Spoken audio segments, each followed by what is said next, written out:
Hello' ছাত্ৰছাত্ৰীসকল, তোমালোকৰ compartmental এক্সামৰ এখন important notice আহিছে আৰু এইখনত কি লিখা আছে তো তোমালোকক আজিৰ ভিডিঅ'ৰ ডিটেইলছত জনাই দিম।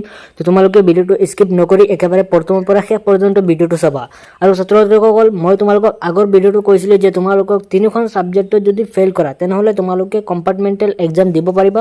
তো ইয়াতে লিখা আছে, তোমালোকে চাই লোৱা যে তিনিখন ছাবজেক্টত যদি তোমালোকে ফেইল কৰা তেনেহ'লে তোমালোকে কম্পাৰ্টমেণ্টেল এক্সাম দিব পাৰিবা। আৰু যদি তিনিখনতকৈ 4-5খনত যদি তোমালোকে ফেইল কৰি লোৱা তেনেহ'লে তোমালোকে কম্পাৰ্টমেণ্টেল এক্সাম দিব নোৱাৰিবা।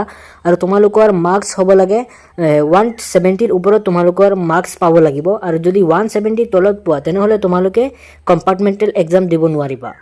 তো ইয়াতে কৈছে যে তোমালোকে যদি কম্পাৰ্টমেণ্টেল এক্সামত যদি পাছ কৰিব পাৰা তেনেহ'লে তোমালোকে ছেম ইয়াৰতে তোমালোকৰ লগৰবোৰৰ লগত এডমিশ্যন ল'ব পাৰিবা। ছাত্ৰছাত্ৰীসকল, তোমালোকৰ এখন ছাবজেক্টত 500 টকাকৈ দিব লাগিব। আৰু যদি দুখন ছাবজেক্টত ফেইল কৰা তেনেহ'লে 1000 টকা দিব লাগিব। আৰু যদি তিনিখন ছাবজেক্টত ফেইল কৰা তেনেহ'লে তোমালোকে 1500 টকা দিব লাগিব। আৰু ফিজ থাকিব তোমালোকৰ চেণ্টাৰ ফিজ থাকিব 150 টকা। তো তোমালোকে ইয়াতে দেখিব পাৰিছা যে নোটিছখন, কম্পাৰ্টমেণ্টেল এক্সামৰ নোটিছখন, তো তোমালোকে ইয়াতে চাব পাৰা। তোমালোকৰ এখন ছাবজেক্টত 500 টকা থাকিব, দুখন ছাবজেক্ট হ'লে 1000 টকা থাকিব, আৰু তিনিখন ছাবজেক্ট হ'লে 1500 টকা থাকিব। আৰু ইয়াতে তোমালোকে দেখিব পাৰিছা যে অনলাইন ফৰ্ম ফিল আপ 13 এপ্ৰিলৰ পৰা 25 এপ্ৰিললৈকে। আৰু last date of online payment থাকিব তোমালোকৰ 27 এপ্ৰিললৈকে।